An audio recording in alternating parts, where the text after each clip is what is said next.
ஆதியாகமம் 7வது அதிகாரத்தின் 1, 13, 16 வசனங்களும், ஆதியாகமம் 8வது அதிகாரத்தின் 15, 16 வசனங்களை வாசிக்கலாம். ஆதியாகமம் 7வது அதிகாரம் 1, 13, 16 வசனங்களை முதலாவது வாசியுங்கள். கர்த்தர் நோவாவை நோக்கி, நீயும் உன் வீட்டார் அனைவரும் பேழைக்குள் பிரவேசியுங்கள், இந்த சந்ததியில் உன்னை எனக்கு முன்பாக நீதிமானாக கண்டேன். 13வது வசனம். நோவா அன்றைய தினமே நோவாவும் நோவாவின் குமாரராகிய சேமும் காமும் யாப்பேத்தும் அவர்களுடனே கூட நோவாவின் மனைவியும் அவன் குமாரின் 3 மனைவிகளும் பேழைக்குள் பிரவேசித்தார்கள்.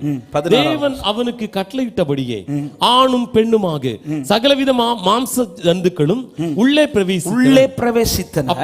அப்பொழுது கர்த்தர் அவனை உள்ளே விட்டு கதவை அடைத்தார். ஆதியாகமம் 8வது அதிகாரம் 15, 16 வசனங்களை வாசியுங்கள். அப்பொழுது தேவன் நோவாவை நோக்கி, நீயும் உன்னோட கூட உன் மனைவியும் உன் குமாரரும் உன் குமாரரின் மனைவிகளும் பேழையை விட்டு புறப்படுங்கள் என்றார். கரங்களை உயர்த்தி ஆமென் என்று சொல்லுங்க பார்க்கலாம்.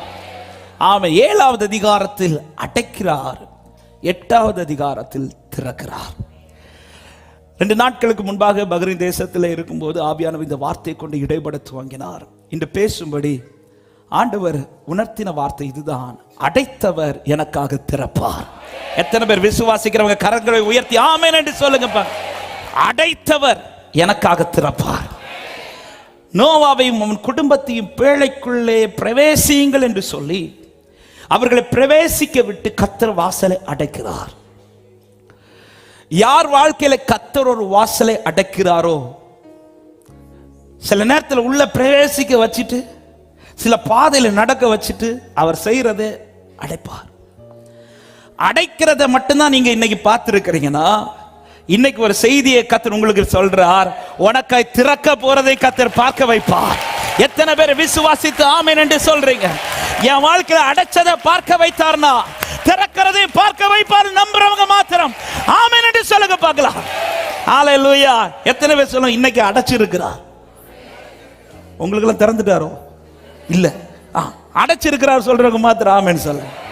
இப்ப பக்கத்துல பார்த்து சொல்லுங்க, எனக்குன்னு சீக்கிரம் திறக்க போறார் சொல்லுங்க. சொல்றீங்களா? என்ன சிரிப்பு! 32 பல்லம் அப்படியே தெரியும். ஆமாம், அப்படியே திரும்ப அவங்கள பார்த்து சொல்லுங்க, உங்களுக்கும் திறக்க போறார் சொல்லுங்க. இப்ப 32, 28 தான் தெரியுது. அடைத்தவர் திறப்பார். பல நேரத்தில் அடைச்சதை பார்த்துட்டு நாம என்ன டிசைட் பண்றோம்னா, என்ன அடைக்கிறதுக்கு ஆண்டவரை கூட்டிட்டு வந்தீங்க, என்ன அடைச்சி போட்டு உள்ள உட்கார வைக்கிறதுக்காக. அடைத்தவர் ஒரு நாள் உனக்கு நியமித்து வைத்திருக்கிறார். 2 நாட்கள் இந்த வார்த்தை தான் ஆண்டவர் அதிகமா, வேற வார்த்தையை படிக்கவே விடல ஆண்டவர். இந்த 2 நாட்களா கர்த்தர் இந்த வார்த்தையை கொண்டு இடைப்பட்டார். ஆமென். சிலர் உள்ள விட்டு அடைச்சு வச்சிருக்கிறார், சில பாதையில உட்கார வச்சிருக்கிறார். அடைச்சிருக்கிறார்னா வேற எதுவுமே செய்ய முடியாது. பேழைக்குள்ள வேற என்னங்க செய்ய முடியும்? சும்மா உட்கார்ந்து இருக்க முடியும். சும்மா உட்கார்ந்து வெளியில இருக்கும்போது பேழையாவது ஏதாவது செஞ்சுட்டே இருப்பார். திடீர்னு போய் மரத்தை வெட்டுவார், அதை செய்வார், இதை செய்வார், 4 பேர்ட்ட போய் சுவிசேஷம் சொல்லுவார். இப்படி செஞ்சிட்டு இருந்த சிலரெல்லாம் திடீர்னு பிடிச்சு போட்டு உள்ள உட்கார வச்சுட்டு உட்கார அப்படின்ட்டாரு. உட்கார சரி, உட்கார வச்சிங்க. ஓகே, எதுக்கு ஆண்டவர் வாசல் அடைக்கிறீங்க? வாசல் திறந்திருந்த ஒரு நம்பிக்கை இருக்கு. சரி, வெளியில போய் ஏதாவது எல்லாத்தையும் மூடிட்டு உட்கார வச்சிருக்கிறார். சபையே, இன்றைக்கு உங்களுக்கான வார்த்தை இதுதான்: கர்த்தர் உன்னை புறப்பட வைக்க போகிற ஒரு நாள் உண்டு, உனக்காய் திறக்க போகிற வாசல் உண்டு. நம்புறவங்க மாத்திரம் ஆமென் என்று சொல்லி தேவனுக்கு மகிமை செலுத்துக பார்க்கலாம். ஹalleluya. எனவேதான் துவக்கினவர் அதை முடிக்கிறது வரையிலும். ஆமென். ஒரு காரியத்தை ஆரம்பத்தில் சொல்லிவிட்டு நான் செய்திக்குள்ள போகிறேன். யாரு அடைச்சாரோ அவர் தான் திறப்பார். ஆமென். இதுல ஒரு வார்த்தையை நான் இப்படி சொல்ல, நீ திறக்க ட்ரை பண்ணாத. சில ஆலோசனைகள் வரும், நீ இதை திறந்து பாரு, நீ இதை ட்ரை பண்ணி பாரு. ஹே, அடைச்சது அவராகும். அடைச்சது அவர் அடைச்சார்னா அவர் திறப்பார். அடைத்தவர் திறக்கிறது வரை நான் சைலண்டா இருந்துட்டே இருக்கணும். ஹalleluya. அமைதியா இருக்கணும். யோபு அமைதியா இருக்கிறார். அதனாலதான் யோபின் பொறுமையை குறித்து படிச்சிருக்கிறீங்களேன்னு சொல்லி யாக்கோபுல இருக்கு. யோபு சைலண்டா இருக்கிறார். அவர் அடைச்சதுக்கு அவர்கிட்ட 4 கேள்வி கேட்டிருக்கலாம். எதுக்கு அடைச்சிங்கன்னா சைலண்டா இருக்கிறார். ஆமென். நேற்றுக்கு இது தியானிச்சுட்டு இருக்கும்போது யோபுட்ட ஒருவேளை கேட்டிருக்கலாம், யோபுவே என்ன நீ அமைதியாவே இருக்கிற? யோபு சொல்லியிருப்பா, அடைச்சது அவர் தானே, அவர் திறப்பார், அவர் திறப்பார். அடைச்சது அவர், ஆனால் அவர் எனக்காய் திறப்பார். ஹல்லேலூயா, எனக்காய் திறப்பார். அடைத்தவர் திறக்க வல்லவர். எனவே தான் வேதம் சொல்லுகிறது, பிரசங்கி 7வது அதிகாரத்தின் 8வது வசனத்தை வாசிங்கள். ஒரு காரியத்தின் துவக்கத்தை பார்க்கிலும் அதன் முடிவு நல்லது. நீ ஆரம்பத்தில் சில கிரியைகளை பார்த்ததும் உன் முடிவு எப்படியோ இருக்கும் நீ நினைக்கிற, அப்படி அல்ல. உன் துவக்கம் அடைபட்டது போல இருக்கலாம், ஆனால் உன் முடிவில் கர்த்தர் உனக்கு அவர் திறந்த வாசலை வைத்திருக்கிறார். அது நல்லது சொல்லிட்டு அதே வார்த்தையில் என்ன சொல்லுகிறார் வாசியுங்கள். பெருமை உள்ளவனை பார்க்கிலும் பொறுமை உள்ளவன். ஆமா, இதுதான் நமக்கு தேவை. இந்த அடைபட்ட வாசல்ல அவர் திறக்கிறது வர ஒரு தேவ பிள்ளை கிட்ட வெளிப்பட வேண்டியது என்ன தெரியுமா? பெருமை அல்ல. அதுதான் நம்ம கிட்ட இல்லையே. அது இருந்திருந்தா எங்கேயோ போயிருப்போம். நம்ம இந்த பொறுமைங்கிறது மட்டும் நம்ம இந்த மனுஷன் வாழ்க்கையில வளர்றது இல்லை. நீங்களாம் இருக்கிறத பார்த்து ரொம்ப பொறுமைசாலிகள் மாதிரி முகத்திலே தெரியுது. இல்லை, எவ்வளோ பொறுமை உள்ளவர்கள் என்பதை வீட்டில் பார்த்தாதான், அதுவும் கல்யாணம் முடிஞ்ச பிறகு நல்லாவே தெரியும். பிள்ளைங்க பிறந்துச்சுன்னா இன்னும் நல்லாவே அனுபவிச்சு சொல்லிட்டு இருக்கிறையா. அந்த பொறுமைங்கிறது ரொம்ப ரொம்ப முக்கியம். பிள்ளை பிறக்கிறதுக்கு முன்னாடி இந்த பொறுமை இல்லை. இப்போ அது 3 பிள்ளைங்களாம் வந்த பிறகு இந்த பொறுமைங்கிற வார்த்தை இருக்குதுல்ல, நிறைய கத்து தரார் ஆண்டவர், கத்து தந்துட்டே இருக்கிறார். பொறுமைங்கிறது நம்முடைய லைஃப்ல பைபிள் சொல்லுது, துவக்கத்தை பார்க்கல முடிவு நல்ல. நீ என்ன பண்ணு, பொறுமையாரு, பொறுமையாரு. ஏன் நீ பொறுமையா இருக்கணும்னா, உன் வாசலை அடைத்தது நீ அல்ல, உன் வாசலை அடைத்தது உன் சொந்தங்கள் அல்ல, உன் வாசலை அடைத்தது எந்த மனிதர்களும் அல்ல, கர்த்தர் உன் வாசலை அடைத்திருக்கிறார். ஆனால் யோபு வெயிட் பண்றார். யோபு வெயிட் பண்றார். யாக்கோபு 5வது அதிகாரத்தின் 11வது வசனத்தை வாசியுங்கள். இதோ பொறுமையா இருக்கிறவர்களை பாக்கியவான்கள் என்கிறோமே சொல்லிட்டு சொல்றாங்க, யோபுவின் பொறுமையை குறித்து கேள்விப்பட்டிருக்கிறீர்கள் சொல்லிட்டு அடுத்த வார்த்தை, கர்த்தருடைய செயலின் முடிவை கண்டிருக்கிறீர்களே. அப்ப பொறுமையா, இந்த அடைக்கப்பட்ட காலத்தில் நான் பொறுமையா இருக்கணும். எதுக்கு பொறுமையா இருக்கணும்? அவர் திறக்கிறது வர, அவர் திறக்கிறது வர. நம்முடைய வாக்குத்தத்தங்களை சுதந்திரிக்க வேண்டுமானால் இந்த பொறுமை ரொம்ப அவசியம். எபிரேயர் 6வது அதிகாரம் அதனுடைய 11 முதல் வாசியுங்கள் வேகமாக. எபிரேயர் 6வது அதிகாரம் 11 முதல். அசதியாயிராமல் வாக்குத்தத்தமான ஆசீர்வாதங்களை விசுவாசத்தினாலும் நீடிய பொறுமையினாலும் சுதந்தரித்துக் கொள்ளுகிறவர்களை இருந்து உங்களுக்கு நம்பிக்கையின் பூரண நிச்சயம் உண்டாகும்படி நீங்கள் யாவரும் முடிவு பரியந்தம் அப்படியே ஜாக்கிரதையை காண்பிக்க வேண்டும். எதை காண்பிக்க ஆசையா இருக்கணும்னா அந்த பொறுமையை காண்பிக்கிறதுக்கு சொல்லிட்டு ஆபிரகாமை குறித்து வேதம் சொல்லுகிறது. ஆபிரகாமுக்கு தேவன் வாக்கு பண்ணினது போது ஆணையிடும்படி தம்மிலும் பெரியவர் ஒருவரும் இல்லாதபடியினால் தமது பேரிலே தானே ஆணையிட்டு நிச்சயமாக நான் உன்னை ஆசீர்வதிக்கவே ஆசீர்வதித்து உன்னை பெருகவே பெருக பண்ணுவேன். அடுத்த வசனம், அந்தபடியே அவன் பொறுமையாய் காத்திருந்து வாக்குத்தத்தம் பண்ணப்பட்டதை பெற்றான். அப்படியானால் இந்த வார்த்தையை நான் இன்றைக்குள்ள செய்தியோடு சொல்ல விரும்புகிறேன். அடைக்கப்பட்டவன் பொறுமையாய் காத்திருப்பானால் அவனுக்காய் ஒரு வாசலை என் ஆண்டவர் திறக்க வல்லவராக இருக்கிறார். அதுதான் வெளிப்படுத்தின விசேஷம் சொல்லப்படுகிறது. உனக்கு கொஞ்சம் பலன் இருந்தும் நீ நாமத்தை மறுதலியாமல் என் வசனங்களை நீ கை கொண்டபடியால் இது உனக்காய் ஒரு திறந்த வாசலை வைக்கிறேன். அடைத்தவர் வாசலை திறக்கிறார். அன்பான சபையை, ஒரு காரியத்தை நன்றாய் தீர்மானித்துக் கொள்ளுங்கள். ஆமை, நான் அடைக்கப்பட்டிருப்பதல்ல தேவனுடைய சித்தம். ஆனால் ஆண்டவர் சில நேரத்தில் அடைச்சி வைக்கிறார். ஏன் அடைத்து வைக்கிறார் என்பதை குறித்து நான் இப்பொழுது செய்தி பேசும்போது உங்களுக்கு புரியும். அவர் அடைச்சி வைக்கிறதுனால புரிஞ்சுக்கோங்க, ஒரு நாள் எனக்கு நியமிச்சு வச்சிருக்கிறார், இந்த அடைக்கப்பட்ட வாசல் எனக்காக திறக்கும். ஆனால் நான் திறக்க கூடாது, எந்த மனுஷனும் திறக்கவும் அலோவ் பண்ணக்கூடாது. அடைச்சவர் அதை திறக்க நான் அலோவ் பண்ணணும். அதுவரை வெயிட் பண்ணணும். அது ஒருவேளை இன்னைக்கே திறக்கலாம், அல்லது ஒருவேளை நாளைக்கே திறக்கலாம், அல்லது அடுத்த மாசத்துல திறக்கலாம், அல்லது இந்த வருஷம் தாண்டி அடுத்த வருஷமும் திறக்கலாம். ஏன் அடுத்த வருஷமும் திறக்காம அதுக்கு அடுத்த வருஷமும்? ஆனா ஒண்ணு கேரண்டி, திறக்கிறது வரை உயிரோட வச்சிருப்பார்.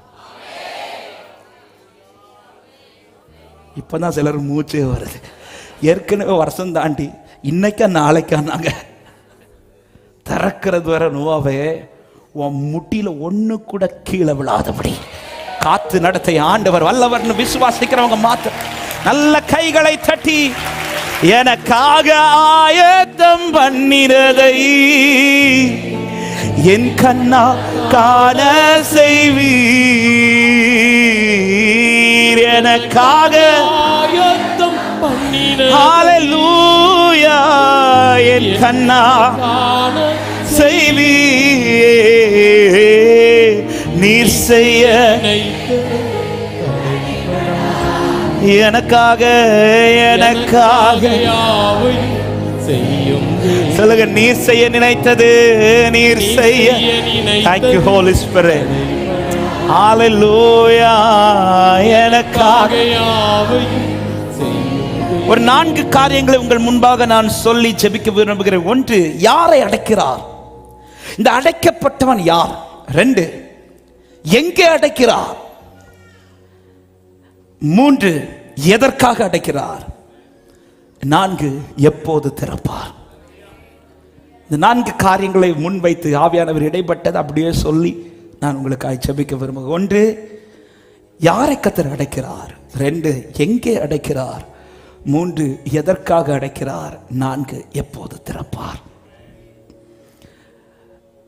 எல்லாருக்குமே இப்ப என்ன கேள்வி வருதுன்னா, எப்ப திறப்பாருங்கிறது மட்டும் சொல்லிட்டு உங்க சிரிப்பெல்லாம் பார்த்தா உங்க மைண்ட் வாய்ஸ் அப்படியே ரீட் பண்றது போல இருக்குல்ல. ஆவியானவர் ஒருவரே அவர் திறப்பார். அதுக்கு முன்னாடி அடைக்கப்பட்ட நீங்கள் யாருங்கிறத புரிஞ்சுக்கோங்க. அவர் எல்லாரையும் அடைக்க மாட்டார். அவர் எல்லாரையும் அடைக்க மாட்டார். இப்பொழுது யாரை பேழைக்குள் விட்டு அடைக்கிறார் என்றால், ஆதியாகமம் 6வது அதிகாரத்தின் 8வது வசனத்தையும் ஆதியாகமம் 7வது அதிகாரத்தின் 1வது வசனத்தை வாசியுங்கள்.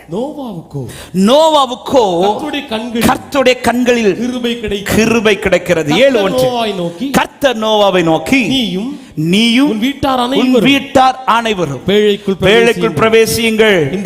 இந்த சந்ததியில் உன்னை எனக்கு முன்பாக நீதிமானாக கண்டேன். யாரை கர்த்தர் வாசலுக்குள் விட்டு வாசலை அடைக்கிறார் தெரியுமா? எல்லாரையும் அல்ல, கர்த்தரால் தெரிந்து கொள்ளப்பட்டவனை மட்டுமே. கர்த்தர் யாரை கிருபையாய் தெரிந்து கொண்டிருக்கிறாரோ, கர்த்தர் யாரை நீதிமானாய் பார்க்கிறாரோ, கர்த்தருடைய பார்வைக்கு யார் கனப்பட்டிருக்கிறார்களோ அவர்களை கர்த்தர் வாசலுக்குள் விட்டு அடைக்கிறார். ஜீசஸ் எல்லாரையும் கர்த்தர் இந்த பேழைக்குள் போக விடல. பைபிள் சொல்லுது, கர்த்தர் நோவாவை பார்த்து, நோவா மட்டும்தான் அந்த பூமியில உண்டா? இல்ல, அநேகர் உண்டு. ஆனா எல்லாரையும் கர்த்தர் இந்த பேழைக்குள் விட்டு வாசலை அடைக்கவில்லை. யாரை உள்ள விட்டு அடைக்கிறார்னா, அவர் பார்வைக்கு யார் ரொம்ப கனம் பெற்றிருக்கிறாங்களோ. நோவை பார்த்து சொல்லுகிறார், இந்த சந்ததியில் உன்னை எனக்கு முன்பாக நீதிமானாக கண்டேன். எத்தனை பேருக்கு சொல்ல முடியும்? என் சொந்தங்கள் நடுவில், என் குடும்பத்தின் நடுவில், என் ஜனத்தின் நடுவில் கர்த்தர் என்னை நீதிமானாய் பார்த்திருக்கிறார் என்று சொல்லுகிறவர்கள் எப்படி பிரதர் சொல்றீங்க? என்ன நீதிமானாய் பார்த்தார் என்பது எப்படி தெரியும்? ரோமர் 8:20. ஆமென், ஹல்லேலூயா. எவர்களை முன்னறிந்தாரோ அவர்களை முன்குறித்திருக்கிறார். எவர்களை முன்குறித்தாரோ அவர்களை அழைத்தும் இருக்கிறார். எவர்களை அழைத்தாரோ அவர்களை நீதிமான்களாக்கி இருக்கிறார். எத்தனை பேர் சொல்ல முடியும்? அடைக்கப்பட்ட நான் சாதாரணமானவன் அல்ல, கர்த்தரால் தெரிந்து கொள்ளப்பட்டவன். ஜீசஸ் உன்னை உள்ள விட்டு அடைக்க ரீசன் என்னன்னா, நீ செலக்டட் பர்சன். நீ அவர் பார்வைக்கு கனம் உள்ளவன். எல்லாரையும் அடைக்க மாட்டார், எல்லாரையும் இந்த ட்ராக்ல கொண்டு போக மாட்டார். உன்னை அடைச்சிருக்கிறார்னா உன் குடும்பத்தில் நீ பிரஷியஸ். உன்னை கர்த்தர் கனமா பார்த்திருக்கிறார். உன் மேல கர்த்தர் கனமான பார்வை வைத்திருக்கிறார். எல்லாரையும் பார்த்தது போல அல்ல, உன்னை கர்த்தர் பார்த்தது. தாவீது கோலியாத்துக்கு முன்பாக யுத்தம் பண்ண போகும்போது பைபிள் சொல்லுகிறது, 1 சாமுவேல் 17வது அதிகாரம் 40வது வசனத்தை வாசியுங்கள். ஒன்று சாமுவேல் தன் தடியை கையிலே பிடித்துக் கொண்டு ஆற்றில் இருக்கிற 5 கூழாங்கல்லுகளை தெரிந்தெடுத்து அவைகளை தன்னுடைய அடைப்பை பையிலே போட்டு, அதாவது உள்ள போட்டு அடைச்சு வச்சிட்டார். யாரு? தாவீது.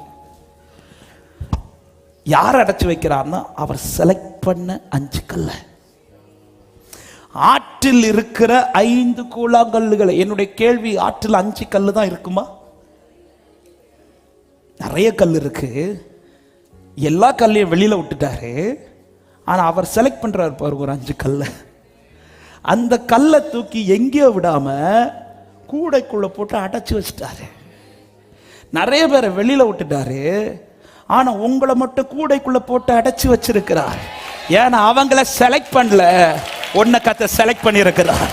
எத்தனை பேர் அவரால் செலக்ட் பண்ணப்பட்டவன் சொல்றவங்க மாத்திரம் ஹல்லேலூயா. அவங்கள செலக்ட் பண்ணல, உன்னை ஏன் கர்த்தர் அடைச்சு வச்சிருக்கிறார் கேட்டா சொல்லுங்க. டைரக்டா சொல்லிடாதீங்க, உங்களை செலக்ட் பண்ணல.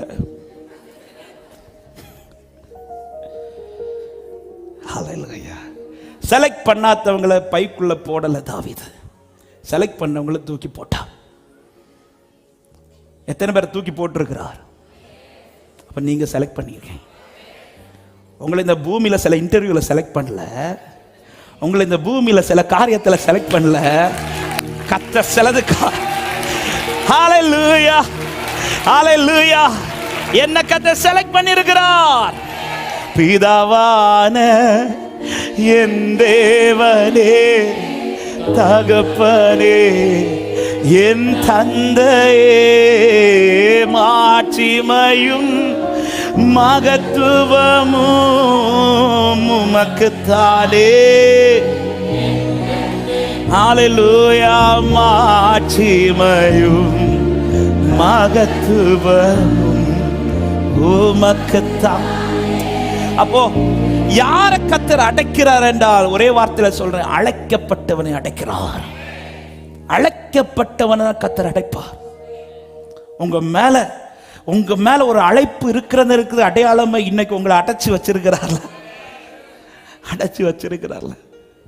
ஜீசஸ். நீங்க பாத்தீங்கன்னா தெரியும், இந்த ரன்னிங் ரேஸுக்கு செலக்ட் பண்றவங்க அல்லது மிலிட்டரிக்கு செலக்ட் ஆகிறவங்க, சில முக்கியமான காரியத்துக்கு செலக்ட் ஆகிறவங்க எல்லாரும் சாப்பிட்றது மாதிரிலாம் அவங்க சாப்பிட முடியாது. எல்லாரும் அனுபவிக்கிற சிலதில் அவங்க அனுபவிக்க முடியாது. மற்றவங்களாம் பக்கத்துல இருந்து அப்படி சிக்கன்லாம் கட்டிச்சு சாப்பிடும்போது இவங்க நீங்கள் அதை காண்பாய் அப்படின்னு தோணும். நல்லா கொதியெல்லாம் போடுவாங்க, அது வேற. ஆனால் சாப்பிட முடியாது. ஏன்னா சிலதுக்கு செலக்ட் பண்ணிட்டாங்க. செலக்ட் பண்ணி ஒரு இதில் போட்டு அடைச்சிட்டாங்க.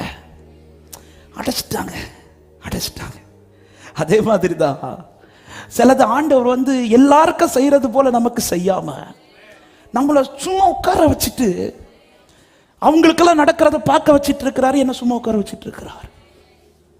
சிலருக்கெல்லாம் சில காரியங்கள் ஈஸியா நடந்துட்டு இருக்குது. எனக்கும் நான் அந்த வேலை ட்ரை பண்ணி பார்ப்பேன், என்ன உட்கார வச்சிருவாரு.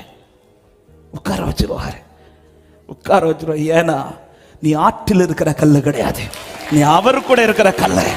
எத்தனை பேர் விசுவாசிக்கிறீங்க? எத்தனை? நான் செலக்டட் பீப்புள், நான் செலக்டட் பர்சன், நான் அவரால் தெரிந்து கொள்ளப்பட்டவன் என்று சொல்லுகிறவர்கள் மாத்திரம் நல்ல கைகளை தட்டி ஜீசஸ். ஹல்லேலூயா. யாரை அடைக்கிறார்? அவரால் அழைக்கப்பட்டவனை அடைக்கிறார். ஆமென். யோசேப்பு வீட்டுல இன்னும் 10 சகோதரர்கள் உண்டு. யாரையுமே கர்த்தர் சிறைச்சாலையின் அனுபவத்தில் கூட்டிட்டு போகல. ஆனா அந்த 11 பேர்ல ஒருத்தனை செலக்ட் பண்றாரு பாருங்க, யோசேப்புன்னு ஒருத்தன்.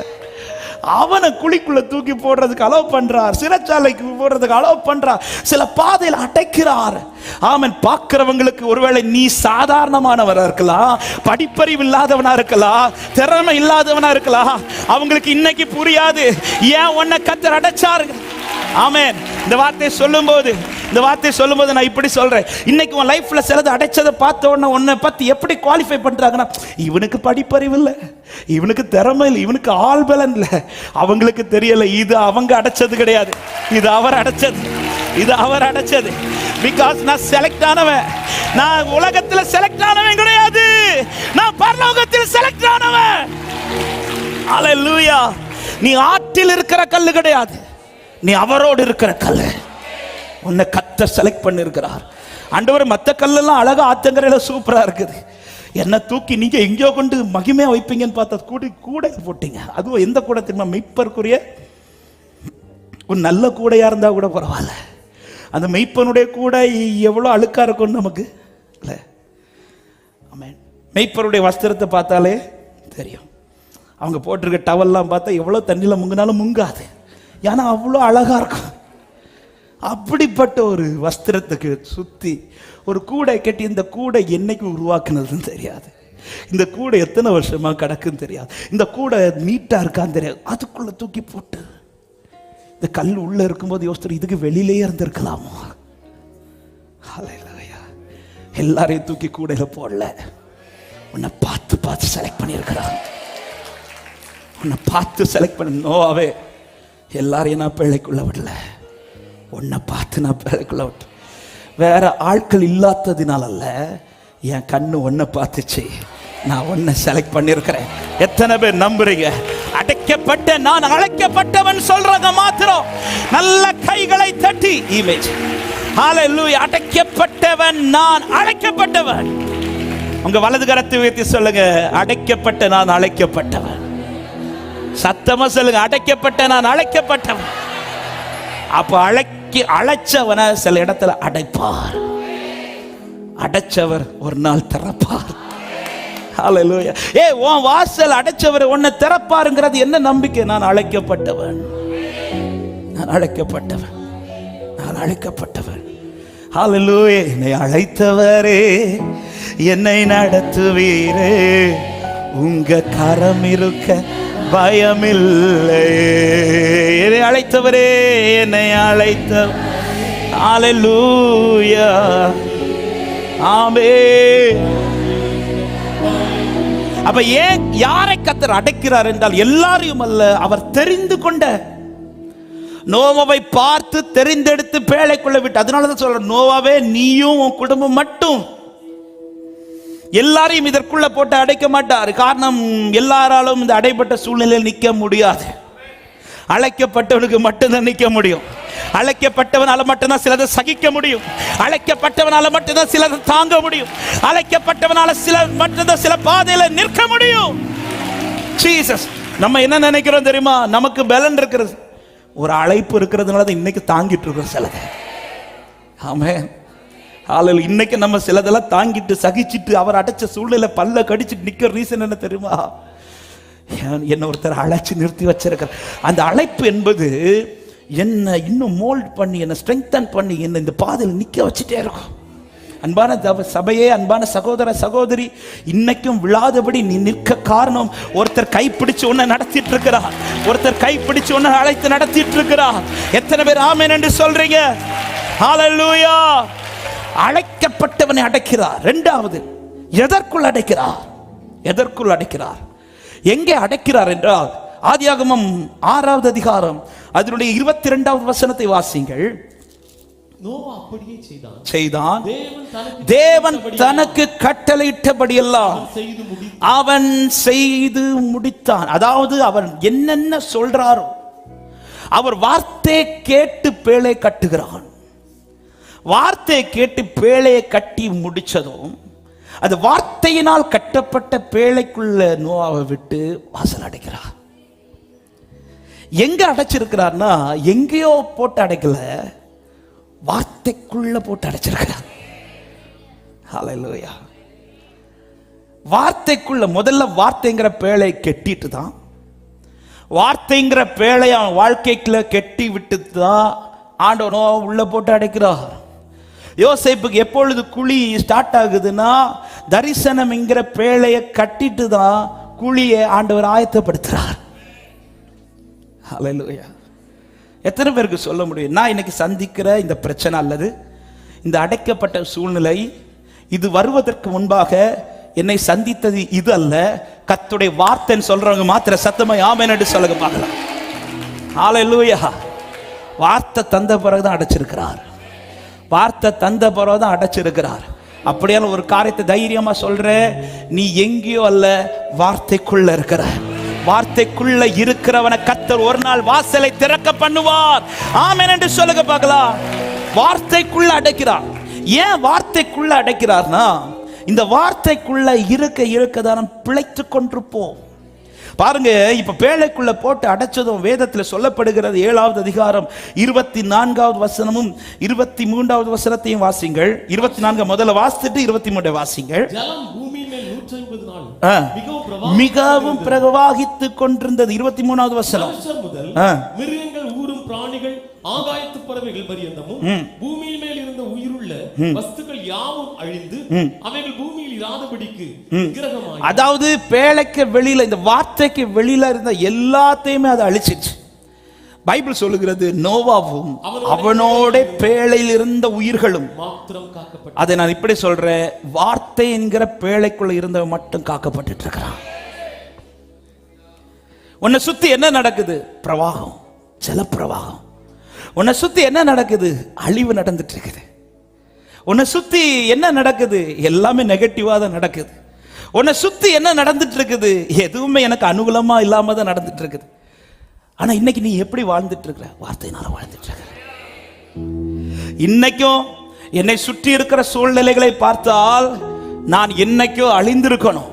ஆனா இன்னைக்கு அழியாம நான் நின்று கொண்டிருக்கிறேன் என்றால் என்ன வார்த்தைங்கிற பேழைக்குள்ளதான் வச்சிருக்கிறான் நம்புற தேவ பிள்ளைங்க மாத்திரம் கரங்களை தட்டி ஆமென் என்று சொல்லுங்க பார்க்கலாம்.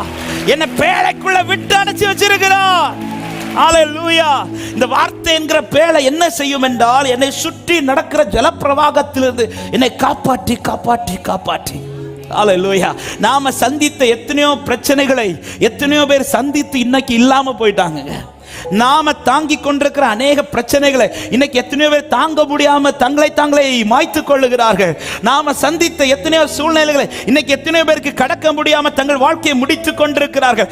ஆனா நான் இன்னைக்கு நிற்க காரணம், என்ன வார்த்தைங்கிற பேழைக்குள்ள கர்த்தர் காத்து வருகிறார். ஹல்லேலூயா. ஒவ்வொரு முறை தளர்ந்து போகும்போது, அந்த பிரச்சனை என்ன பிரவாகித்து வந்து தொடலான்னு வரும்போது, இந்த வார்த்தைங்கிற ஒரு பேழையா முன்னாடி வந்து தளர்ந்து போகும்போதெல்லாம் வார்த்தை தந்து வார்த்தை தந்து வார்த்தை தந்து இந்த வார்த்தைங்கிற பேழைக்குள்ள என்னை உட்கார வச்சு எங்கேயோ விட்டு அடைச்சிருந்திருப்பானா இன்னைக்கு சபையை நீ இல்ல, இன்னைக்கு நீ நின்று கொண்டிருக்கிறேனா வார்த்தைங்கிற பேழைக்குள்ள கர்த்தர் உன்னை உட்கார வச்சிருக்கிறார். அடைக்கப்பட்ட நீ அழைக்கப்பட்டவன், அடைக்கப்பட்ட நீ வார்த்தைக்குள்ள அடைக்கப்பட்டிருக்கிறார்.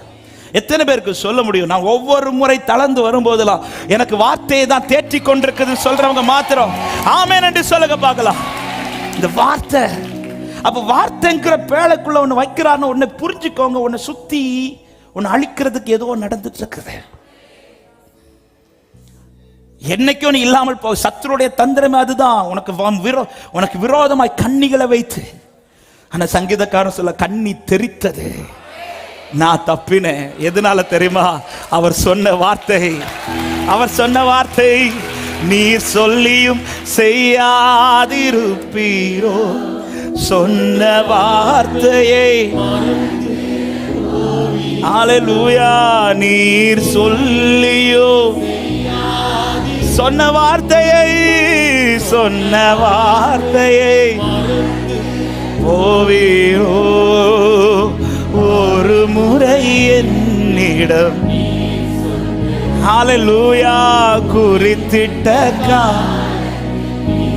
சொல்லுங்க, ஒரு முறை என்னிடம் நீர். ஆமென். குறித்திட்ட. யோபுடைய நம்பிக்கை, யோபு 23 சொல்ற, எனக்கு வேண்டிய ஆகாரத்தை பார்க்கிலும் அவர் சொன்ன வார்த்தையை நான் காத்துக்கொண்டேன். சொல்லிட்டு தான் சொல்ற, எனக்கு குறித்திருக்கிறது என் ஆண்டவர். இன்னைக்கு காலையில் இந்த வார்த்தை என்னோடு ரொம்ப இடைப்பட்ட வார்த்தை. எனக்கு குறித்திருக்கிறதை அவர் நிறைவேற்றுவார் என்றால், யோபு கிட்ட ஏற்கனவே யோபு வாழ்க்கையில என்ன செய்வேனுங்கிறதை கர்த்தர் பேசி இருந்திருக்கலாம். அதனாலதான் சொல்றேன், அந்த வார்த்தை என் இருதயத்துக்குள்ள. ஆனா இன்னைக்கு நடக்கிறத பார்த்தா அப்படி இல்லை. யோபு ஏன் இன்னும் தைரியமா நிக்கிறார் தெரியுமா? யோபு சொல்றார், எனக்கு அவர் சொன்ன வார்த்தை இருக்குது.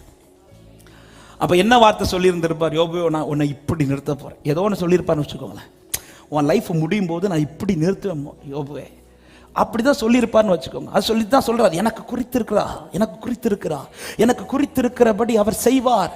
இந்த வார்த்தையெல்லாம் பிடிச்சு சொல்ல ரீசன், அவர் சொன்ன வார்த்தை ஒண்ணு இருக்குது, ஆனா இன்னைக்கு நடக்கிறது அப்படி இல்லை.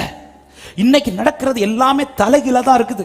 இன்னைக்கு நடக்கிறது எல்லாமே தலைகீழா தான் மாறிக்கொண்டிருக்கிறது. ஆனாலும் யோபு சொல்றார், எனக்கு குறித்திருக்கிறது. ஏன்னா அவனுக்கு தெரியும், என்ன அவர் பார்த்தது இப்படி கிடையாது, என்ன அவர் பார்த்தது அப்படிதான் பார்த்திருக்கிறார். அதனால எனக்கு தைரியமா சொல்ல முடியும், இது என் வாழ்க்கையை முடிக்காது. ஹல்லேலூயா, ஆமென். ஒரு தேவ பிள்ளைங்க, இன்னைக்கு என்கிட்ட இடைப்பட்ட இந்த ரேமா இதுதான். டேய், உனக்கு ஒரு வார்த்தை சொல்லி இருக்கிறார்கள், அப்படிதான் உன்னை பார்த்திருக்கிறார். ஆமென், சொல்லுங்க பார்க்கலாம். அப்போ இன்னைக்கு நீ சந்திப்பதல்ல முடிவு, அவர் உனக்கு சொன்னதுதான் முடிவு.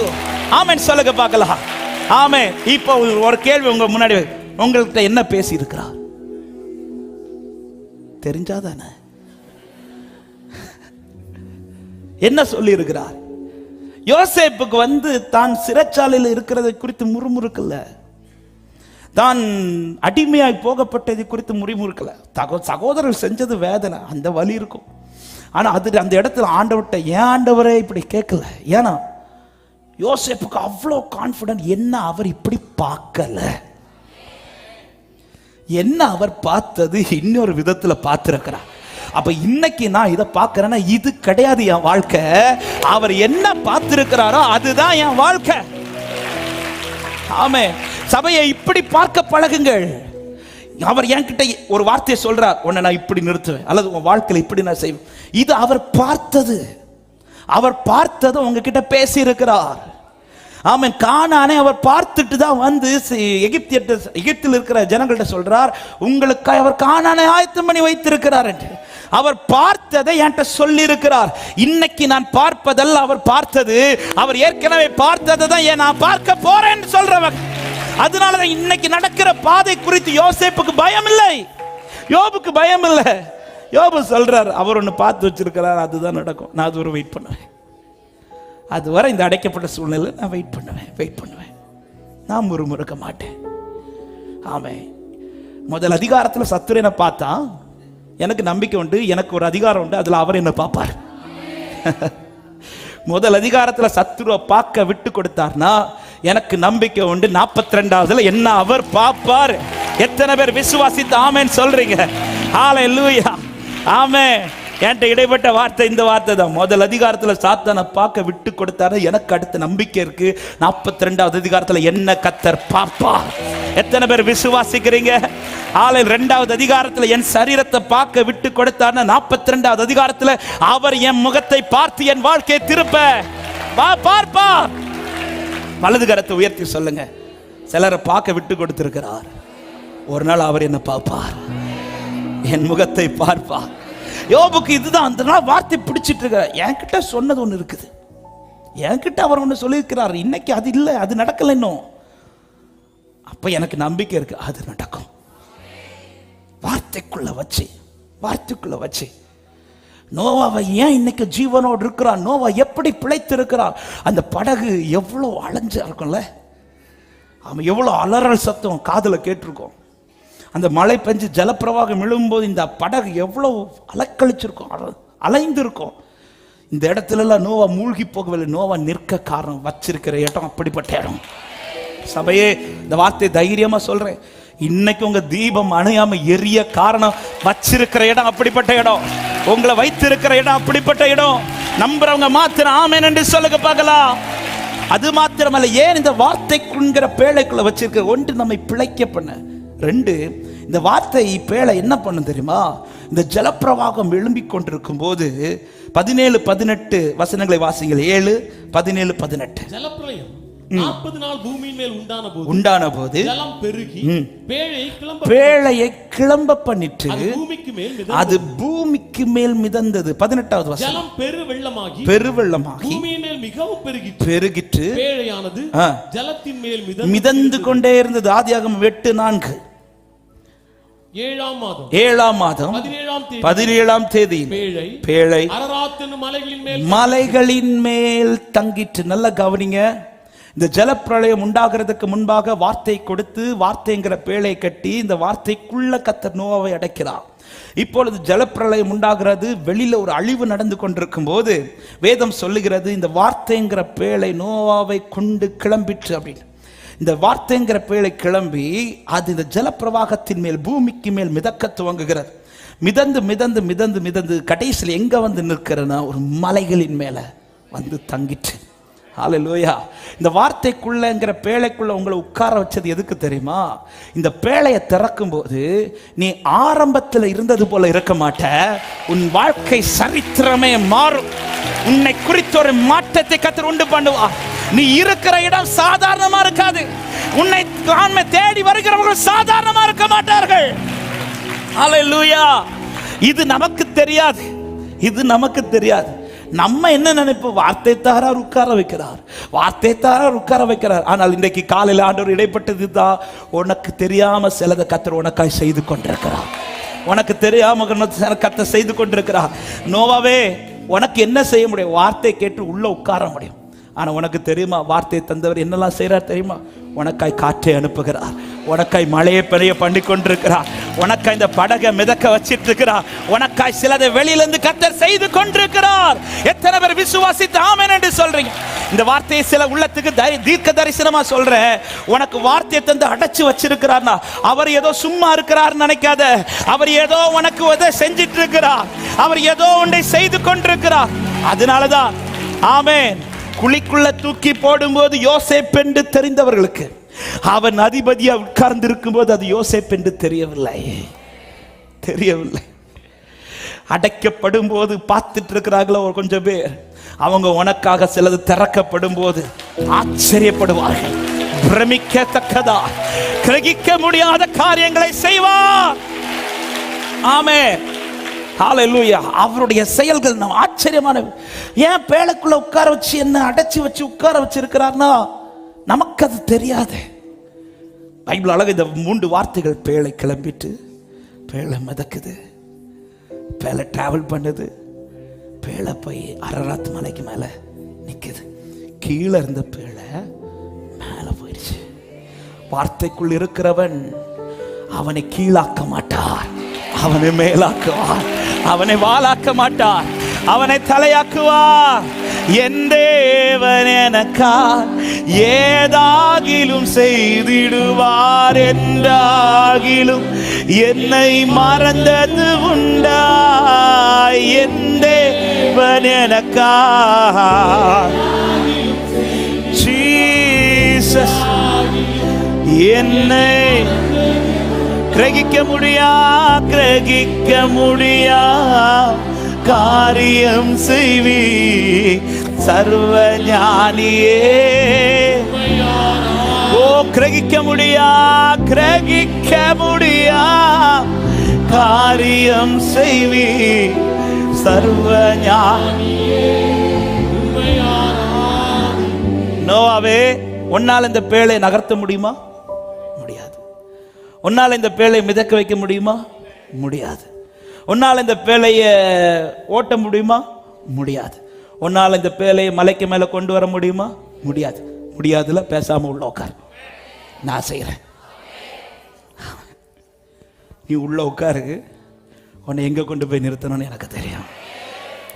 வார்த்தை உடையவனை எங்க கொண்டு நிறுத்தணும்னு அவருக்கு தெரியும்.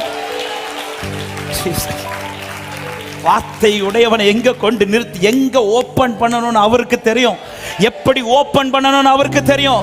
உன்னை சாதாரணமாய் கர்த்தர் நிறுத்த மாட்டார், உன்னை சாதாரணமானவனாய் கர்த்தர் விட மாட்டார். விசுவாசிக்கிறவங்க ஆமென் என்று சொல்லுங்க பார்க்கலாம். ஹல்லேலூயா. வார்த்தை உடையவனை ஒரு பாதையில் அடைக்க வைக்கிறார். அடைக்கும் போது எல்லாரும் அவனை சாதாரண யோசேப்பாய் பார்க்கிறார்கள். அதே யோசேப்புக்கு வாசல் திறந்த போது அவங்களால கூட கவனிக்க, அதை கண்டுபிடிக்க முடியல. யோசேப்புக்கு அவங்கள பார்த்தது தெரிஞ்சிச்சு, ஆனா அவங்களுக்கு யோசேப்பை பார்த்து. ஆமென். சில நேரத்தில் இப்படிதான் கர்த்தர் செய்வார். வார்த்தையை போட்டு உள்ள அடைச்சி வச்சுட்டு ஒரு நாள் வாசல் திறப்பார் பாருங்க. அன்னைக்கு உங்க கூட இவன் வாழ்க்கையிலே அற்புதம், இவ வாழ்க்கையிலே அற்புதம். ஆமென். கிரகிக்க முடியாதது ஒன்றை கர்த்தர் எனக்காய் செய்வார் என்று நம்புறவங்க மாத்திரம். ஹல்லேலூயா. அது மாத்திரமல்ல, இந்த வார்த்தைக்குள்ள ஏன் வச்சிருக்கிறார் தெரியுமா? 8வது அதிகாரத்தின் 1வது வசனத்தை வாசிங்கள். தேவன் நோவாவையும் அவனுடனே பேழையில் இருந்த சகல காட்டு மிருகங்களையும் சகல நாட்டு மிருகங்களையும் நினைத்தருளினார். நல்ல கவனிங்க, அவர் எல்லாரையும் பார்த்துட்டு இருக்க மாட்டார், எல்லாரையும் நினைக்க மாட்டார். வார்த்தைக்குள்ள ஒருத்தர் இருக்கிறான் பாருங்க. ஏன் கத்துறவங்களை வார்த்தைக்குள்ள வச்சு அடைச்சி வச்சிருக்கிறார் தெரியுமா? ஒன்னு அவர் மறக்க கூடாதுன்னு இருக்கிறார். உன் மேல கர்த்தர் நினைவா இருக்கிறார். எத்தனை பேர் விசுவாசிக்கிறீங்க? என் மேல் நினைவா இருக்கிற என் ஆண்டவர் எனக்கு அவர் காற்றை வீச பண்ண வல்லவரா இருக்கிறார். எங்கே அடைத்து வைக்கிறார்? வார்த்தைங்கிற பேழைக்குள்ள. ஏன் வார்த்தைங்கிற பேழைக்குள்ள நான் காக்கப்பட பிழைத்திருக்க? 2, இந்த வார்த்தை என்னை முன்னேற செய்து கொண்டே இருக்கும். தேவன் குறித்த இடத்துக்கு என்னை கொண்டு போய் கொண்டிருக்க. 3, அவருடைய நினைவுல நான் இருந்து கொண்டே இருப்பேன். அடுத்ததா எதற்காய் அடைக்கிறார்? எதற்காய் அடைக்கிறார்? ஆதியாகமம் 9வது அதிகாரம் 1வது வசனத்தையும் 7வது வசனத்தை வாசிங்க. பின்பு தேவன் நோவாவையும் அவன் குமாரரையும் ஆசீர்வதித்து நீங்கள் பலுகி பெருகி பூமியை நிரப்புங்கள். 7வது வசனம், நீங்கள் பலுகி பெருகி பூமியிலே திரளாய் வர்த்தித்து விருத்தியாகுங்கள் என்றார். என்னுடைய கேள்வி, இது ஆண்டவர் அடைச்சுதான் செய்யணுமா? அடைக்காம பெருக வைக்க முடியாதா? முடியும்.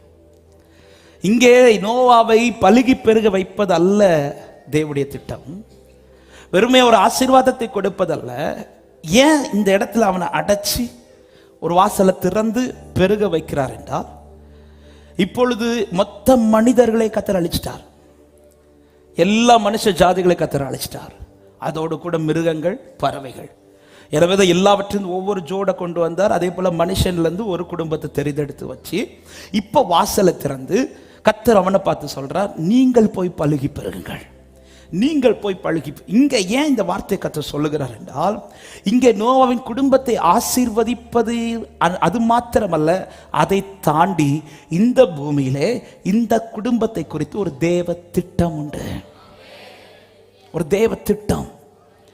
மனுஷர்களை பழுகி பெருக பண்ணுவது என்பது தேவ திட்டம். ஆமென். ஆதாமிடத்திலே கர்த்தர் அந்த ஆசீர்வாதத்தை கொடுக்கிறார். அந்த ஆசீர்வாதத்திலே பலுகி பெறுகிறார்கள். ஆனால் அவர்கள் செய்த அக்கிரமங்கள், அவர்களுடைய பாவங்கள் தேவனுக்குள்ளே மனஸ்தாபத்தை உண்டு பண்ணினது நிமித்தமாய் மற்ற எல்லா ஜனங்களையும் அழித்து நோவாவை மட்டும் நீதிமானாய் பார்த்து அவனை தெரிந்தெடுத்து, அவன் குடும்பத்தை தெரிந்தெடுத்து, அவனை ஒரு பேழைக்குள்ள வைத்து அடைத்து வாசலை திறந்து சொல்றாரு, இப்ப நான் அவனை ஆசீர்வதிக்க போறேன். இது எல்லாரையும் ஆசீர்வதிக்கிற போறது பார்த்து, எல்லாரையும் போல அல்ல, உன் வாழ்க்கையில நான் செய்யற ஆசீர்வாதம் என் திட்டத்தை நிறைவேற்றுவதற்காக. ஹல்லேலூயா.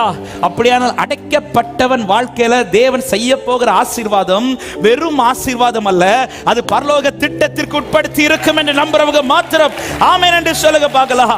ஹல்லேலூயா. ஆற்றங்கரையிலிருந்து மற்ற கற்களை எல்லாம் பார்த்த தாவீது ஒரு 5 கற்களை மாத்திரம் தெரிந்தெடுத்து அடப்பைக்குள்ள போட ரீசன் என்ன தெரியுமா? அந்த அடப்பைக்குள்ள நீ சேஃபாருன்னு சொல்றதுக்கு மட்டும் கிடையாது, அந்த அடப்பைக்குள்ள நீ வாழ்ந்துருன்னு சொல்றதுக்கு மட்டும் கிடையாது, அந்த அடப்பைக்குள்ள நீ காக்கப்பட்டு கொன்று மட்டும் சொல்றது கிடையாது. ஒரு டைம் வரப்போகிறது. என்ன டைம்னா, இந்த கோலியாத்தை முறியடிக்கணும். தாவீதின் திட்டம் நிறைவேற நீ தேவை, தேவனின் திட்டம் நிறைவேற நீ தேவை, தேவனுடைய சித்தம் நிறைவேற நீ தேவை. ஹல்லேலூயா. திட்டம் இல்லாதவனை அவர் அடைக்க மாட்டார், திட்டம் உடையவனை கர்த்தர் அடைத்து தான் நடத்துவார். ஏங்க, கோலியாத் வரும்போது போற வழியிலே கல் எடுத்து அடிக்க வேண்டியதுதான். ஆனா தாவீது அப்படி செய்யல, முதல்ல போய் செலக்ட் பண்ணி கூடைக்குள்ள போடுறார். அப்படின்னா ஒரு காரியத்தை நல்லா புரிஞ்சுக்கோங்க, சிலர் வாழ்க்கையில செய்யாதது உங்க வாழ்க்கையில கர்த்தர் செய்யறார் என்றால், அல்லது சிலர் வாழ்க்கையில ஈஸியா நடக்கிறது உங்க வாழ்க்கையில கொஞ்சம் பிடிச்சு வச்சு செய்யறாருன்னா, உங்களுக்கு செய்ய போகிறது சாதாரணமானது கிடையாது, அது தேவ திட்டத்திற்கு கீழானது. ஹல்லேலூயா. ஆமென். ஆரோன் பிறக்கும் போது பிறக்காத கட்டளை மோசே பிறக்கும் போது பிறக்கிறது என்றால், நீ ஆரோனை போல சாதாரணமானவன் கிடையாது, நீ மோசே போல தேவ திட்டத்தை உடையவன். ஜீசஸ். ஹல்லேலூயா. ஆமென். 7 பேருக்கு கவர்மெண்ட் ஜாப் இருக்கும்போது ஒருத்தனுக்கு மட்டும் ஆடு மேய்க்க விட்டு எல்லாராலும் செத்தவனை போல மறக்க கர்த்தர் அனுமதிக்கிறார் என்றால், 7 பேர் மேல இருக்கிறது போல கிடையாது, உன் மேல இருக்கிற தேவ திட்டம். ஹல்லேலூயா. 11 பேரும் ஒரே தகப்பன் கீழே தான் வளர்கிறார்கள், ஒரே குடும்பத்தில் வளருகிறார்கள். ஆனால் 10 பேர் ஒன்றாய் நிற்கிறார்கள். ஒருவனை மாத்திரம் பகைத்து, ஒருவனை மாத்திரம் குழிக்குள்ள தூக்கி போட்டு, ஒருவனை மாத்திரம் அடிமையா விட்டு, ஒருவனுக்கு மாத்திரம் இப்படி நடக்குதுன்னா அவர்கள் மேல் இல்லாத ஒரு தேவ திட்டம் உன் மேல கர்த்தர் வைத்திருக்கிறார். சபையே, எத்தனை பேர் இந்த காலை நேரத்தில் தேவனுக்கு நன்றி செலுத்த முடியும்? உன்னை கர்த்தர் ஆசீர்வதிப்பது சாதாரணமானதல்ல. திட்டத்தின் கீழ் ஜீசஸ். திட்டம் இல்லாத வாழ்க்கையில கர்த்தர் இப்படி செய்ய மாட்டார். இந்த காலை என்கிட்ட பேசினது அதுதான். உன்னை அடைக்கிறேன்னா புரிச்சுக்கோ. உன்னை ஆசீர்வதிச்சுட்டு போறது எனக்கு விஷயம் கிடையாதுப்பா. உன் வாழ்க்கை மூலமா உன்னை இந்த பூமியில நான் செய்யணும்னு தீர்மானிச்சிருக்கேன். ஆமா, நம்மளாம் என்ன கேட்டுட்டு இருக்கிறோம்? வாசலை திறந்தா மட்டும் போதுரே. நான் ஏன் அடைச்சே வச்சிருக்கிறேன் தெரியுமா? நீ நினைக்கிற வாசலை திறந்து ஒன்னு ஆசீர்வதிக்கிறது எனக்கு கஷ்டம். அது எனக்கு ஒரு விஷயமே கிடையாது. அதுக்கு ஒன்னு அடைக்கணும்னு அவசியமும். உனக்கு இந்த வேலையை தரதுக்கு, உனக்கு இந்த காரியத்தை செய்யறதுக்கு, உனக்கு திருமணத்தை நடத்துறது, உன் பிள்ளைக்கு இந்த இது எனக்கு ஒரு விஷயம் கிடையாது. ஆனா அத்தனை பேருக்கு நான் இதை ஈஸியா செய்யும் போது உனக்கு கொஞ்சம் லேட்டா செய்யறதுனால புரிஞ்சிக்க வேண்டாமா? சிலருக்கு செய்யாதது உனக்கு செய்ய. எத்தனை பேர் இந்த காலை நேரத்தில் விசுவாசிக்கிறீங்க? சிலருக்கு அனுபவிச்சது உனக்கு அனுமதிக்காதது ரீசன். நீ புரிஞ்சுக்கோ, புரிஞ்சுக்கோ. இன்னைக்கு சபைக்கு ஆண்டவர் இதை பாரப்படுத்துற. நீ புரிஞ்சுக்கோ. என்ன ஏன் உன்னை போட்டு அடைச்சி இந்த பேழையில உன்னை நடத்திட்டு இருக்கிறேன்? புரிஞ்சுக்கோ. உன்னை அழிப்பது என் சித்தமானால் ஜலப்பிரவாகத்தில் மற்றவர்கள் அழிந்த கூட்டத்தில் நீயும் அழிந்திருப்ப. உன்னை அழிப்பது சித்தமானால் கொரோனாலே நீ அழிந்திருப்ப. உன்னை அழிப்பது சித்தமானால் 2023 அழிஞ்சிருப்ப. ஆனா இன்னைக்கு வார்த்தைங்கிற பேழைக்குள்ள காத்து சில பாதை அடைத்து உன்னை கர்த்தர் நடத்துகிறார் என்றால், சபையே, எத்தனை பேர் விசுவாசிக்கிறீங்க? என் மேல் தேவ திட்டம், என் மேல் தேவ திட்டம். ஹல்லேலூயா. இந்த பூமியிலே உங்கள் வாழ்க்கையில ஒரு அற்புதத்தை செய்வது அல்ல, அதை தாண்டி ஒரு தேவ மகிமையான திட்டத்தை. ஆமென். பக்கத்தில் ஒருத்தங்க கையை பிடிச்சி கொஞ்சம் குலுக்கி சொல்லுங்க, கொஞ்சம் புரிஞ்சுக்கோங்க. உங்க மேல அற்புதம் இல்ல, திட்டம் இருக்கு. ஹல்லேலூயா. ஆமென். குலுக்குனீங்களா? அந்த குலுக்குல கை உடையாம இத புரிஞ்சுக்க சபை. ஏன் அவங்களுக்கு நடக்காதது எனக்கு? ஏன் அவங்களுக்கு? ஹே, உன் மேல திட்டம் இருக்குப்பா. ஆமென். ஆரோனை வனாந்திரத்தில் தனியா விடல, உன்னை தனியா விட்டுருக்கிறார். சிலதெல்லாம் உன்னை, சிலதெல்லாம் பிடிச்சு பிடிச்சு பிடிச்சு பிடிச்சு பிடிச்சு பிடிச்சு வச்சு, சிலதை அனுபவிக்க விடாம, சிலதை நீ சுதந்திரிக்க விடாம பிடிச்சு வச்சு அடைச்சு போட்டு உள்ள விட்டு. ஆனா வார்த்தை மட்டும் வந்துட்டு இருக்கு, நான் உனக்கு அதை செய்வேன், இப்படி செய்வேன், அப்படி செய்வேன், இப்படி செய்வேன். இல்லை, நீ இன்னைக்கே வாசல் திறக்கும். கர்த்தரால் செய்யக்கூடாது அதிசயமான காரியம். நல்லா தான் பேசுறீங்க ஆண்டவரே. அவங்களும் இதே வார்த்தை என் கூட வந்து கேட்டாங்க. கேட்ட அடுத்த நாளே நடக்குது. நான் இத்தனை வருஷம் வார்த்தையை கேட்டு பிடிச்சு பிடிச்சு பிடிச்சு பிடிச்சு, உனக்கு தெரியல, உனக்கு தெரியல, பேழ மிதந்துட்டு இருக்கு, மிதந்துட்டு இருக்கு. உன்னை சரியான ட்ராக்ல கொண்டு போயிட்டு தான் இருக்கிறார். உன்னை சரியான ட்ராக்ல உயர்த்திட்டு தான் இருக்கிறார். ஒரு நாள் வரப்போகிறது, நீ திறந்து பார்க்கும்போது வேற யாரும் இருக்க மாட்டாங்க. ஆனா நீ நிற்ப. உன்னோடு போராடினவர்களை தேடி காண மாட்டாய். ஆனால் வார்த்தையுடைய நீ நிலைத்திருக்க பண்ணுவா. ஹல்லேலூயா. ஆமா, திட்டம் இல்லாத வாழ்க்கையில கர்த்தர் இப்படி செய்ய மாட்டார்.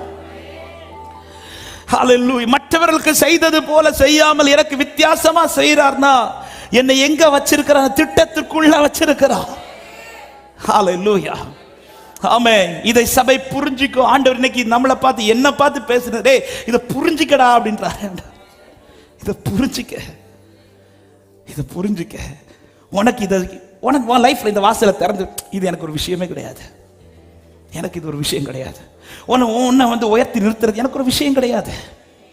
ஆனா உன்னை நான் நிறுத்த விரும்புறது, ஏதோ மற்றவங்களுக்கு நடந்தது போல அற்புதம் சொல்லிட்டு பேராத. நீ மகிமையான பாத்திரம், நீ ஸ்பெஷலான பாத்திரம். உன்னதான் சிலருக்கு முன்னாடி சேர்த்து சாட்சியா நிறுத்துவார். ஹல்லேலூயா. ஆமென், ஆமென். சிலர் சொல்ற அற்புதமான, சிலர் சொல்ற சாட்சியை கேட்டுட்டு அதை நம்ம ரொம்ப நாள்லாம் பேச மாட்டோம். ஆனா சிலர் சொல்ற சாட்சியை நம்ம நிறைய பேர்ட்ட பேசுவோம். யார் சொல்ற சாட்சி தெரியுமா? ரொம்ப இந்த காத்திருக்க பண்ணி சொல்றாங்க தெரியுமா? ஹல்லேலூயா. எங்க அபிமெலேக்குக்கு கர்த்தர் பிள்ளை கொடுத்தார், ஆபிரகாமுக்கு பிள்ளை கொடுத்தார். எத்தனை பேர் அபிமெலேக்கு கர்த்தர் பிள்ளை கொடுத்ததற்கா எனக்கும் கொடுப்பார்னு சொல்லுவீங்க? ஆனா நம்ம என்ன பாடுவோம்? ஆபிரகாமுக்கு செய்தவர் எனக்கும் செய்ய வல்ல. ஏன் அப்படி பாடுறீங்க? அபிமெலேக்குக்கு உடனே கொடுத்தாரு. ஆபிரகாம காத்திருக்க வச்சு கொடுத்தார், அடைச்சி வச்சு கொடுத்தார். உனக்கு கொடுக்க போறது பல நாட்கள் பேசப்படும், தலைமுறை தலைமுறையா. எத்தனை பேர் விசுவாசி? நீ திட்டத்திற்கு கீழ் இருக்கிறாய். உன் குடும்பத்துல நீதான் திட்டத்துக்கு கீழே இருக்கிற. உன் சொந்தங்கள் நடுவில் நீதான் திட்டத்திற்கு கீழே இருக்கிற. அபிமெலேக்குக்கு பிள்ளை பிறந்துச்சுன்னு தெரியும், ஆனா பிள்ளைக்கு பேர் தெரியாது. ஆபிரகாமுக்கு பிள்ளை பிறந்ததும் தெரியும், பிள்ளைக்கு பேர் தெரியும், பிள்ளைக்கு பிள்ளையும் தெரியும், பிள்ளைக்கு பிள்ளைக்கு பிள்ளைகளையும் தெரியும். எத்தனை பேர் விசுவாசிக்கிறீங்க? என்ன அழைச்சது சும்மா கிடையாது, என்னை அழைச்சது திட்டத்திற்கு கீழாய். ஹல்லேலூயா. திட்டத்திற்கு மேல ஒரு திட்டம் இருக்கு. ஒருத்தர் வாழ்க்கையில திட்டம் இருக்குதுனால ஃபர்ஸ்ட் அவங்கள கொண்டு சில இடத்துல உட்கார வச்சிருவார். டைம் போயிடுச்சு. இனி ஒரே ஒரு காரியத்தை சொல்லி நான் ஜெபிக்கிறேன். எப்போது திறப்பார்? உங்க கேள்விக்கான பதில் எப்போ திறப்பார்? அழைக்கப்பட்டவனை அடைக்கிறார், வார்த்தைக்குள்ள வச்சு அடைக்கிறார், திட்டத்திற்காக அடைக்கிறார். இப்படிப்பட்டவனுக்கு எப்பொழுது திறக்கப்படும்? கர்த்தர் காண்பித்து தந்த ஒரு வார்த்தையை நான் சொல்ல விரும்புகிறேன். ஆதியாகமம் 8வது அதிகாரம் 14, 15, 16 வசனங்களை வாசி. 2ஆம் மாதம் 27ஆம் தேதியிலே பூமி காய்ந்திருந்தது.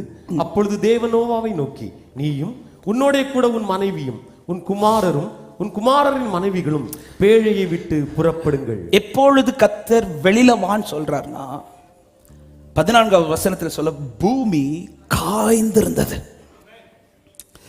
இதற்கு முன்பாகவே மழை ஸ்டாப் ஆயிடுச்சு. காற்றை வீச பண்ணுகிறார், மலை சிகரங்கள் தெரிகிறது. அப்பொழுது ஜன்னலை திறந்து ஒரு காகத்தை அனுப்பி விடுகிறார்.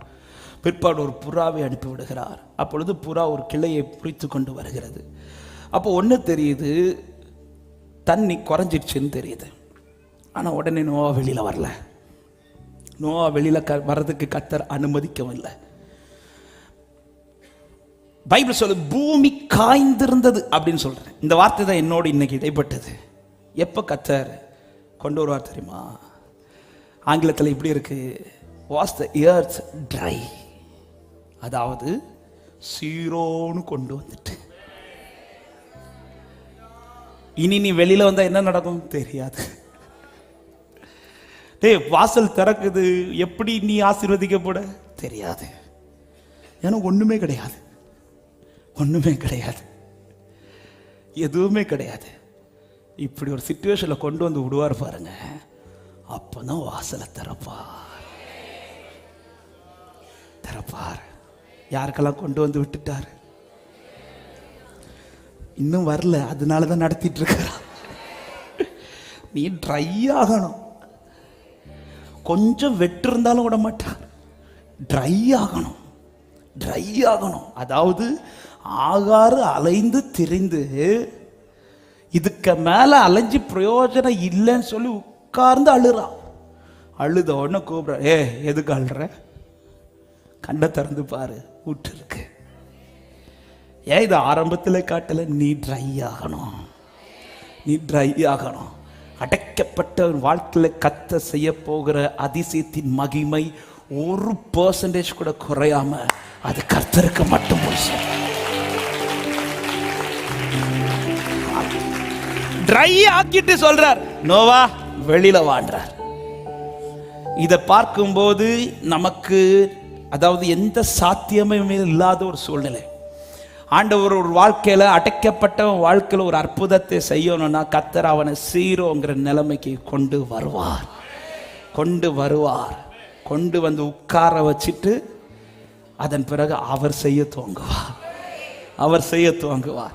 இது உன் பலத்தினால் நடக்க போறது கிடையாது, இது உன் பராக்கிரமத்தினால் நடக்க போறது கிடையாது, இது கர்த்தருடைய ஆவியினாலே. என் பலன் ஒன்றுமில்லை என்று நான் அறிவேன், அவர் பலன் இன்றும் குறையவில். பலத்தாலும் அல்ல பராக்கிரமமல்ல ஆவினாலே என்னை எழும்ப, ஓ பலத்தாலும் அல்ல, பராக்கிரமமல்ல என்னை எழும்ப பண்ணும், என்னை எழும்ப பண்ணும் ஆண்டவர் என்னோடு. நான் எழும்புவேன், நான் எழும்புவேன். சில என்னை எழும்ப பண்ணுவார், என்னை எழும்ப பண்ணும் ஆண்டவர் என்னோடு இருப்பதா. நான் பூமி காய்ந்திருந்தது. இந்த வார்த்தையில ஒரு சத்தியத்தை கூட சொல்லி நான் ஜெபிக்கிறேன். ஆண்டவர் திறக்கிறது வர நோவா திறந்து போகல. அதுதான் ஒரு அடையாளம் கிடைச்சிருச்சு. தண்ணி தான் வத்துறதுன்னு தெரிஞ்சிருச்சுல. அப்பவே நோவா போய் டோர் ஓபன் பண்ணிருக்கலாமா? வேணாம், செஞ்சிருக்கலாம். ஆனா நோவா வெயிட் பண்றார். அவர் திறந்தா மட்டும்தான் எனக்கு ஆசீர்வாதம். இந்த வார்த்தையை நான் சபைக்கு எச்சரிப்பா சொல்றேன். நான் திறந்துடக்கூடாது, நான் திறந்துடக்கூடாது. எப்போ திறக்கணும், எப்படி திறக்கணும்னு என் ஆண்டவருக்கு நல்லா தெரியும். அவர் காலம் தாண்டியும் துறக்க மாட்டார், காலத்துக்கு முன்பாகவும் திறக்க மாட்டார். குறித்த காலத்துக்கு தரிசனம் வைக்கப்பட்டிருக்கிறது. சீயோனே, உனக்காய் குறித்த காலத்துக்கு தரிசனம் வைக்கப்பட்டிருக்கிறது. எந்த டைம் ஆண்டவருக்கு தெரியும், எப்ப திறந்தா நோவா ஆசீர்வதிக்கப்படுவார் என்று. நோவா வெயிட் பண்றார். ஆமென். நிறைய சைன் தெரியுது, அடையாளம் தெரியுது. ஓகே, நமக்குன்னு வாசல். ஹல்லேலூயா. வெயிட் பண்ணி ஆண்டவர் திறந்து வெளியில வான்னு சொல்லும்போது, வெளியில வரும்போது என்ன இருக்கு? பூமி காஞ்சிருக்கு, ஒண்ணுமே கிடையாது. ஆனா நம்பி வந்துட்டான். ஏன்னா நோவா இறங்கி வந்தது தன்னை நம்பி அல்ல, வார்த்தையை நம்பி வந்தான். ஆமே, வார்த்தையை தந்து இத்தனை பேர் கூட்டத்தை என்ன பார்த்து தெரிந்தெடுத்து, என்ன அழைச்சி பேழைக்குள்ள அடைச்சி, என்ன இதுவரை கொண்டு வந்து திறக்கிறார்னா, என்ன கர்த்தர் வெட்கப்பட்டு போக விட மாட்டார். இனிதான் எனக்கு ஒரு ஆரம்பம் இருக்க போகிறது என்று விசுவாசிக்கிறவங்க மாத்திரம் ஆமென். அடைக்கப்பட்டவனுக்கு ஒரு ஆரம்பம் உண்டு. பக்கத்துல பார்த்து சொல்லுங்க, அடைக்கப்பட்ட உங்களுக்கு ஒரு ஆரம்பம் உண்டுன்னு சொல்லுங்க. அடைச்சது முடிவை பார்க்கறதுக்கல்ல, அடைச்சது ஆரம்பத்தை பார்க்கறதுக்கு. இன்னைக்கு தீர்க்க தரிசனமா ஒரு வார்த்தையை சொல்லி ஜெபிக்கிறேன். உன்னை அடைச்சது முடிவை பார்க்கிறது கிடையாது, உன்னை அடைச்சது ஆரம்பத்தை பார்க்கிறதுக்கு. நம்புறவங்க மாத்திரம் நல்ல கைகளை தட்டி ஹல்லேலூயா. அதுக்கு நீ ஒரு சிச்சுவேஷன்ல வரணும். ஆபிரகாம் மாதிரி சொல்லணும், 100 வயதான எனக்கு பிள்ளை. ஏன் இதுவரை அப்படி சொல்லவே இல்லை? 12வது அதிகாரத்திலிருந்து பேசுறார். ஒவ்வொருத்தரையா கொண்டு வந்து சொல்றார். தன்னை பலவீனம்னு சொல்லலை. ஆனா ஆண்டவர் ஒரு சிச்சுவேஷன்ல கொண்டு 100 வயதான எனக்கு பிள்ளை. இப்ப வந்துட்டேல, இனிதான் சொல்றேன், உனக்கு ஒரு ஈசாக்கு பிறப்பா அப்படின்னு. ஏன் முதலே சொல்லியிருக்கலாமே ஈசாக்குன்னு? அவன் வாயில சொல்லணும், என்னால இனி முடியாத ஆண்டவரே. சொன்னதும் வாக்கு தத்துவத்தை கன்ஃபார்ம் உடன்படிக்க பண்றான். உனக்கு ஒரு ஈசாக்கு பிறப்பான். சீரோன் கொண்டு வந்துட்டு அடைச்சவனுக்கு ஒரு ஆரம்பத்தை கொடுப்பார் பாருங்க ஆண்டவர். glory. எத்தனை பேர் விசுவாசித்தாமன் என்று சொல்றீங்க? எல்லாரும் எழுந்து நிற்கலாமா? தேவ சமூகத்தில் அழைக்கப்பட்டவன் அடைப்பார். ஆமென். அடைக்கிறது வார்த்தைக்குள்ள அடைப்பார், திட்டத்தோடு அடைப்பார். அவனுக்காய் ஒரு வாசலை திறப்பார். ஹல்லேலூயா. அவர் எல்லாரையும் அடைக்கல. நீ நடக்கிற பாதையில் உன் குடும்பத்தில் எல்லாரையும் கர்த்தர் கொண்டு வரல. ஒன்னு மட்டும் ஸ்பெஷலா, நீ ஆற்றில் இருக்கிற கல்லு கிடையாது, நீ அவரோடு இருக்கிற கல்லு, நீ அவருக்குள் இருக்கிற கல். உன்னை மற்றவங்கள மாதிரி சில நேரத்தில் திறந்து விட மாட்டா, உன்னை அடைச்சு வச்சிருப்பா. ஒரு டைம் வரும், அப்பொழுது உன்னை கை பிடிச்சு தூக்கி எடுத்து பயன்படுத்த வேண்டிய விதத்தில் பயன்படுத்தி, உன்னை நிறுத்த வேண்டிய ஸ்தானத்தில் உன்னை நிறுத்தி, உனக்கு அழகை சேர்க்கிறவர் தான் நீ ஆராதித்துக் கொண்டிருக்கிறான். நீ திட்டத்திற்கு கீழ் இருக்கிறவன். ஆமென். உன் வாழ்க்கையில சில சீரோங்கிற நிலைமை கொண்டு வந்தது உன்னை அழிப்பதற்கு அல்ல, உனக்கு ஒரு ஆரம்பத்தை தருவதற்கு. எத்தனை பேர் வலது கரத்தை உயர்த்தி சொல்லுவோம், அடைக்கப்பட்ட எனக்கு ஒரு ஆரம்பம் உண்டு. அடைக்கப்பட்ட எனக்கு ஆரம்பம் உண்டு. என் வாசலை அடைத்தவர் என் வாசலை ஒரு நாள் திறப்பார். நல்ல கைகளை தட்டி ஆண்டவருக்கு நன்றி செலுத்துவோம். Thank you Jesus. பரிசுத்தமுள்ள நல்ல தேவனே, நன்றியோடு ஸ்தோத்தரிக்கிறோம். இந்த நாளிலும் இந்த காலை நேரத்திலும் உடைய சமூகத்திலே வந்து இவ்வளவு நேரமே பாடி ஆராதித்து உடைய வார்த்தையை கேட்க உடைய வார்த்தையிலே உருவாக்கப்பட உடைய வார்த்தையினால் ஆசீர்வதிக்கப்பட தேவரீர் பாராட்டின கிருபைகளுக்காய் நன்றி. ஆண்டவரே, நீர் அடைக்கிறானால் நீர் எங்களுக்காய் திறப்பீரப்பா. ஆண்டவரே, எங்களை அடைத்து வைத்திருப்பது நன்மைக்கு. அழைத்தவனை நீர் அடைக்கிறீர், வார்த்தைக்குள் வைத்து அடைத்திருக்கிறீர். ஆண்டவர் திட்டத்திற்காய் அடைத்திருக்கிறீர். ஏற்ற காலத்திலே அவன் வாசலை திறப்பு. ஆண்டவரே, நீர் இதை செய்ய வல்லவர் என்று பேசப்பட்ட வார்த்தையை ஆண்டவரை பிடித்து கொண்டு தேவரீர் எனக்கு செய்வது நன்மை என்பதை அறிந்து முன் செல்ல கர்த்தர் கிருபை கொடும். வார்த்தைக்குள்ளே இருக்கட்டும். நாங்களா வாசலை திறந்துடக்கூடாதப்பா, நாங்களா எதையும் செய்திடக்கூடாது. ஆண்டவரே, நீர் எங்களுக்காய் திறப்பீர் என்று பொறுமையோடு காத்திருக்க கர்த்தர் கிருபை செய்யும். உமக்கு பொறுமையோடு காத்திருப்பது நல்லதல்லவோ. ஆண்டவரே, அந்த பாதையில ஒவ்வொருவரை கர்த்தர் பலப்படுத்தி ஆண்டவரை கர்த்தர் திடப்படுத்தி ஏற்ற காலத்திலே நீர் குறித்த நேரத்தில் உம்முடைய திட்டத்திற்காக நீர் திறக்க போற வாசல்களுக்காக நன்றி செலுத்துகிறோம். இந்த கரம் குறுகல பிள்ளைகளை சமாதானத்தோடு அனுப்பும். கேட்ட வார்த்தையை விட்டு விடாதபடி அந்த வார்த்தைக்கு அர்ப்பணித்து வாழ கர்த்தர் கிருபை செய்யும். இந்த கொடுகையின் மூலமாக வந்த எல்லா துதி கன மகிமை ஒருவருக்கே செலுத்துகிறோம். எல்லா துதியும் உமக்கு மாத்திரம் நீர் பெருகவும் நாங்கள் சிறுக வேண்டும். இயேசு கிறிஸ்துவின் நாமத்தில் ஜெபத்தை கேளும் எங்கள் ஜீவனுள்ள நல்ல பிதாவே, ஆமென்.